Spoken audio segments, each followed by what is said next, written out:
Kapının üstündeler şu anda. Burada 3 tane var.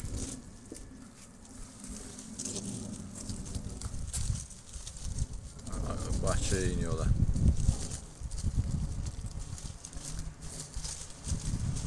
Artık iyice her şeyi öğrendiler.